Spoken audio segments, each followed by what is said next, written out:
ഗാന്ധിജിയുടെ പിതാവിൻ്റെ പേര് എന്താണ്? കരംചന്ദ് ഗാന്ധി.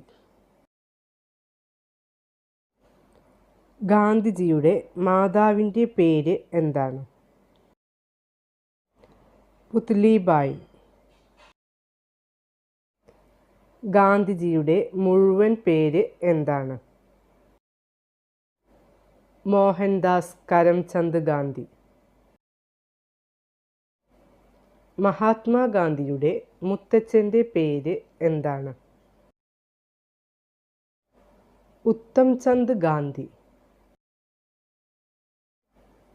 ഉത്തംചന്ദ് ഗാന്ധി വഹിച്ചിരുന്ന പദവി എന്താണ്? പോർബന്തറിലെ ദിവാൻ. കുട്ടിക്കാലത്ത് ഗാന്ധിജി